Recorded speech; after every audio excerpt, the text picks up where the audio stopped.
এ জগতে একদম নতুন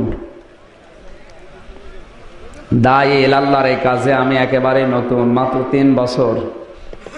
আজ পর্যন্ত ডবল মাহফিল আমি করি নাই। আমি হজে গিয়েছিলাম 45-46 দিন ছিলাম মক্কা মদিনায়, এসেছি আজ 13-14 দিন। খাতাটা রেখে গেছে এক মাওলানার কাছে। আজকের এই মাহফিলের সব অপরাধ দোষ আমার ঘাড়ে, দোষ সবচাইতে বেশি কমিটির। ওনারা আমার খাতায় যে নাম্বার লিখে দিয়েছে শেষে 82, কার এই নাম্বার? কার? ও নাম্বারটা বন্ধ। কমপক্ষে 12 দিন কল দিয়েছে, নাম্বারই বন্ধ। তো করবে কি সেই লোকটা? করবে কি? প্রত্যেক দিন 500-600 করে দাওয়াত আসে। শুধু আমি দেশে না, 24-25টা রাষ্ট্রে যাওয়া লাগে। মনে করছেন হুজুর ছোট? সব দোষ এখন মানুষ আমার দেয়। হ্যাঁ হুজুর এত দেরি করে কেন? 12 দিন কল দিয়ে তো এ নাম্বার বন্ধ। করবে কি সে বাধ্য হয়ে সিরাজগঞ্জে দাওয়াত নিয়ে ফেলেছে। ওরাও পোস্টার ছাপিয়েছে, ইনারা 10 দিন আগে বলছে হুজুর আমাদের পোস্টার হয়ে গেছে। আমি কি মারা যাব নাকি? আর আমি মেশিন মনে হচ্ছে। আমি তো আসছিলাম না, জোর করে নিয়ে এসেছেন আপনারা। আমি ডবল মাহফিল করি না, আমার গলা পারে না, শরীর পারে না। 2 দিকে একটা কন্ট্রোল করতে গেলে মানুষ পারে কতক্ষণ? এত করে নিষেধ করলাম কর্তৃপক্ষকে, এবার মিস্টেক হয়েছে আপনাদের কারণে। দাওয়াত দিয়ে কোনো খোঁজই নেই, আর নাম্বার দিয়েছে এমন নাম্বার বন্ধ থাকবে কেন? কমপক্ষে 12 দিন কল দিয়েছে, একদিনও নাম্বার ঢোকেনি। ও বাধ্য হয়ে কেটে দিয়ে অন্য জায়গায় নিয়ে নিয়েছে। আর আমি থাকলে কাজ হতো না। আমি ছিলাম তো 45 দিন মদিনায়, এসে দেখছি মিস্টেক হয়ে গেছে। আর সব দোষ এখন আমার। মানুষের কোনো কমন সেন্স নেই, আন্দাজে একজনের গালি দিলেই হলো।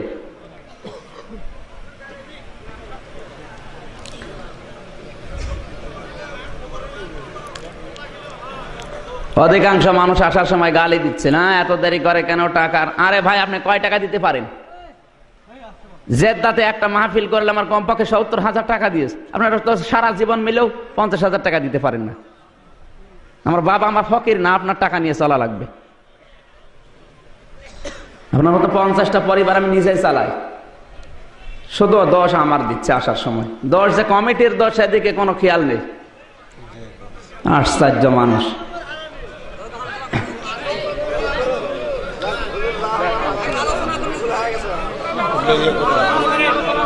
না, মানুষ আন্দাজে ভুল বুঝবে কোন কারণে? আমি তো আর ইচ্ছা করে এই কাজ করিনি। আমার মাহফিল যেখানে থাকে, আমি মাগরিবের নামাজ পড়ি সেখানে যাই। আশ্চর্য মানুষ। আসলে কিছু মানুষ না বুঝে দোষ দিচ্ছে আমার তো দোষ নাই জায়গায়। দোষ হয়েছে মাওলানার কাছে খাতা রেখে গিয়েছিলাম, ওই লোকটা আর কমিটির। এনারা যে তোমার কুষ্টিয়ায় যে যোগাযোগ করে দিত, আমার তো নাম্বার আমি দেশে রেখেই গেছি 45 দিন। মোবাইল 24 ঘন্টা আমারটা খোলা। আপনাদের কোনো খোঁজ নেই, 10 দিন আগে খোঁজ নিচ্ছে। বসেন, যারা এসেছেন, এটা মমতাজের কনসার্ট না, বসেন। ডানা কাটা পরই আসলে তো 1 রাত না 10 রাত জেগে থাকতে পারেন। আমার দাদা একটা গল্প বলছিল, ছোট্টবেলায় 2 বন্ধু গেছে কনসার্টে। একজন বলছে ভাই আমার জায়গাটা একটু দেখেন, আমি বাইরে থেকে ঘুরে আসি। বলে তুই বাইরে যাবি মানে? বাইরে গেলে জায়গা হারাবি, কারণ এখন ডানা কাটা পরে সব আসবে। সামনের লোক বলে আমার বাইরে যাওয়াই লাগবে। কেন? আমার মুখের ভেতরে পানের পিক, না গেলে হবেই না। পেছনের বন্ধু বুদ্ধি দিচ্ছে তুই কি পাগল? সামনে যাই লোক আছে, ওই লোকের পকেটে ফেল। টের পাইলে? বলে টের পাবে কি করে? আমার মুখে যে পানের পিক ছিল ওটা তোর পকেটে।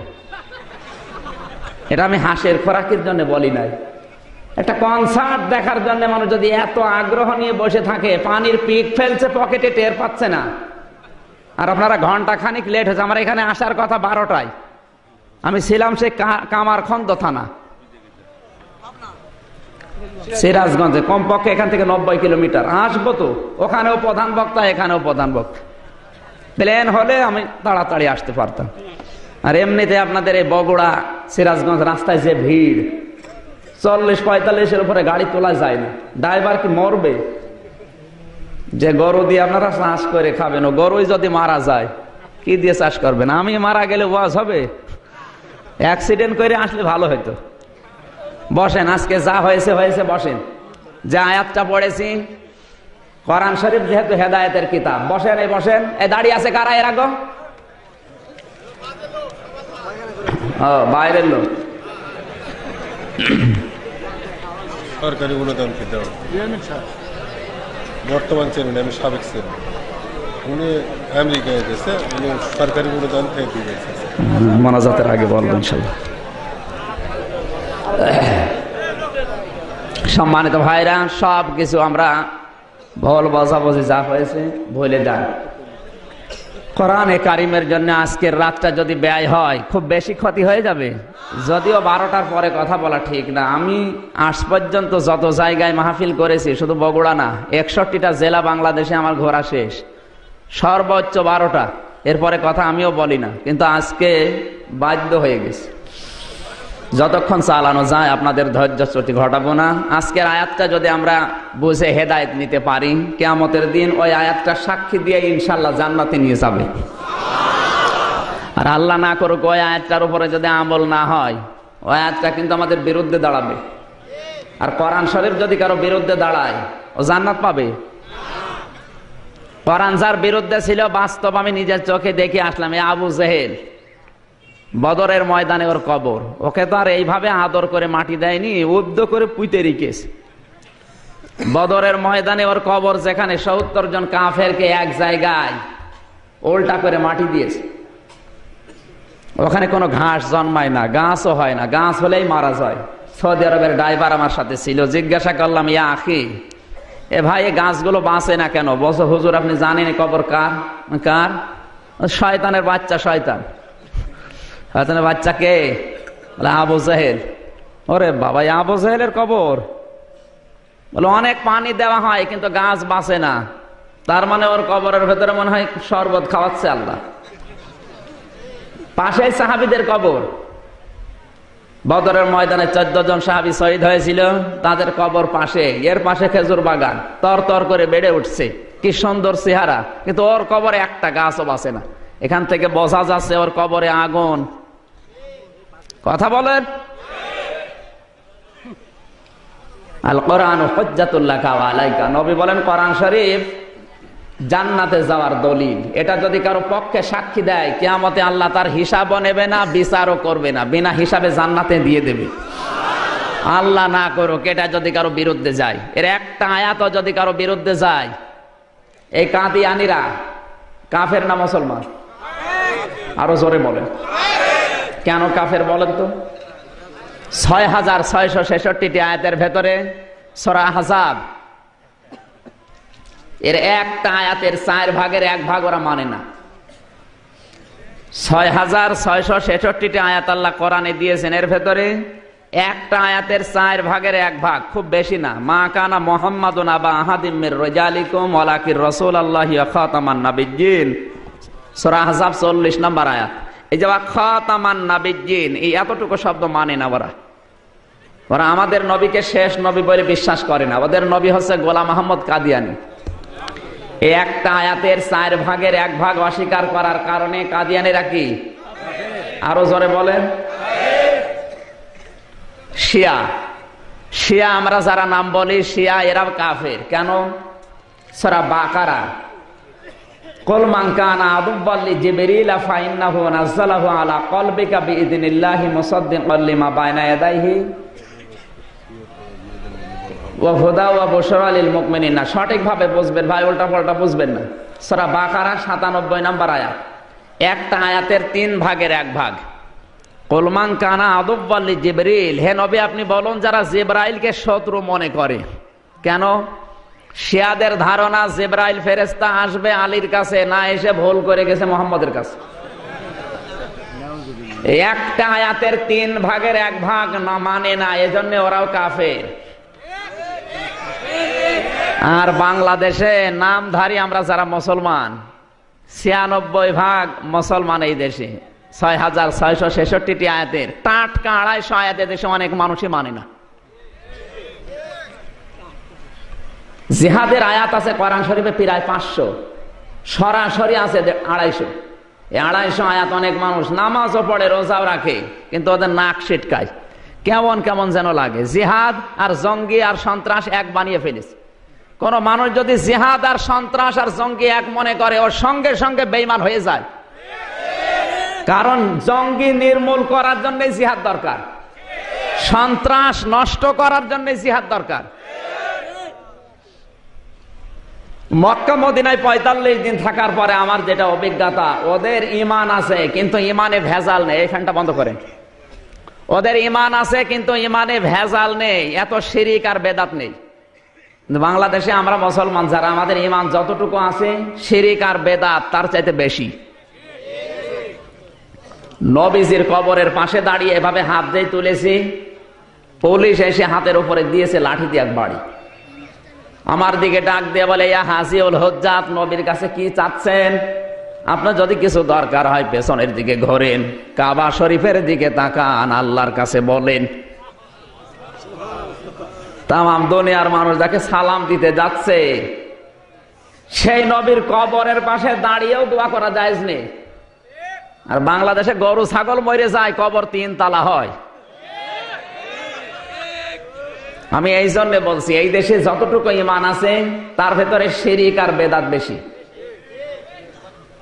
মহিলারা অধিকাংশ মানুষ, আমি দেখেছি বাস্তবতায়, চট্টগ্রাম বিভাগে এটা বেশি। ওরা সুন্দর করে মরক পোলাও রান্না করে নিয়ে যায় বিভিন্ন পীরের দরবার। ওরা এলাকায় তো পীর বেশি। যদি জিজ্ঞাসা করেন, মা আপনি কোথায় যাচ্ছেন? বলে আমার ছেলে মেয়ে হয় না 10 বছর, এই জন্য যাচ্ছি বাবার দরবারে। এই বগুড়াতে কুকুর আছে না নেই? কুকুরের বাচ্চা হয় প্রতি বছর 8টা 10টা করে। ও কোন পীরের দরবারে গেছে বলেন তো? 10টা করে বাচ্চা জন্ম দিচ্ছে প্রতি বছর, একটা বাবা লাগে না।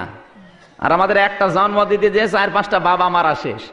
কুকুরের চাই তো ইমাম আনাবের খারাপ হয়ে গেছে।